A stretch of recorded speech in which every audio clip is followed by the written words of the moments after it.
Okay, sa mapagpalang araw mga teknik. Meron tayong ganito, ano itong ref na to? Electrolux. Yan, ang complaint nila mga teknik. Inverter din siya. Ang complaint nila, ayaw maglamig doon sa ilalim. Masisira yung kanilang fresh milk.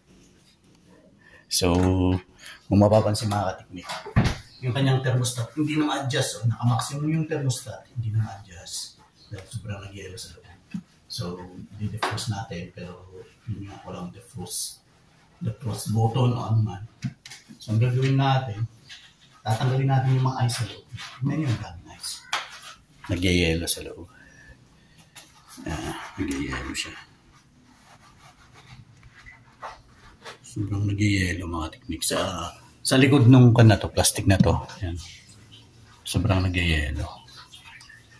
So, ayan, nakakakan natin. Kasi ang kanyan, yung problema, dahil sa sobrang maraming yelo, yung buga ng hangin papunta sa baba, ay hindi na mabubugan dahil binaglakan ng yelo. So, tatanggalin natin yan. Teknik.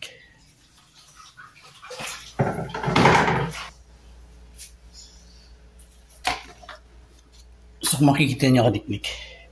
At akala ko thermostat yung pala, yung adjustment nito, yung adjustment ng eto, yung adjustment niya, nagbibigay lang pala siya ng bukasan kasi dito yung fan.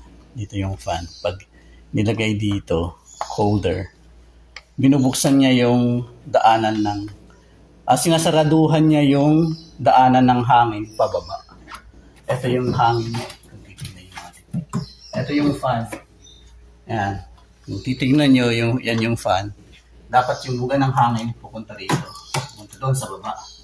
So, eto, hindi pala thermostat mga teknik. Opening lang ng hangin.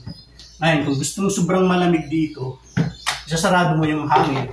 Pag sinarado mo yung hangin, walang masyadong pupuntang lamig sa baba. So, dapat gitna lang. Lagyan natin ng gitna. So, walang electronic parts dito. Yung makikita nyo, ayan ito yung daan ng hangin. Papunta dito. So, ito lang yung na-adjust. Siyempre, pag maximum na gano'n, kanina naka-maximum eh. So, ibig sabihin, sinasaraduhan niya yung flow ng hangin pababa. Kaya, walang masyadong hangin dito. Ngayon, di gagawin natin, since wala nang masyadong ice, hindi masyadong ice, okay naman siya. So, okay na siya ngayon. Titignan natin. So, ulit na natin. So, yun, napag-aralan lang natin dito sa valve na ito, parang valve ng airflow.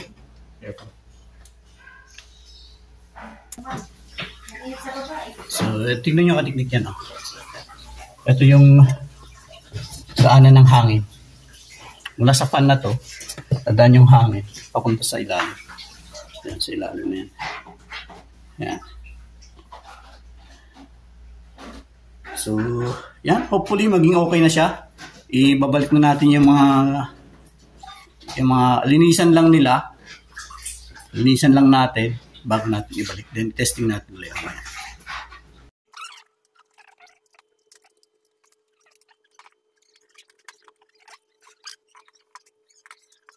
So, kung maalala nyo kanina mga teknik, talagang sumagat dito sa holder.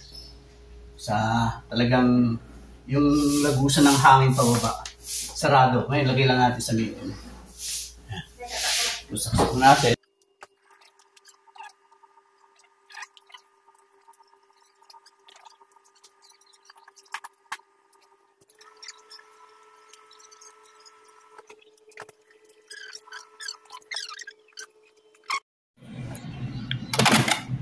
So, ayan na siya mga teknik. Tawag nito. Muusok na sa lamig. Yan. Malamig na rin siya. So, hindi naman gaano kalamigan, pero yung lamig na tamang-tama lang sa pan. Yung hindi katulad kanina kasi na medyo mainit na eh. Yun yung reklamo nila. So, hanggang dito lang tayo mga teknik. So, ganun lang po ang pag-aayos sa mga ganitong problema pag hindi lumalamig din sa ilalim.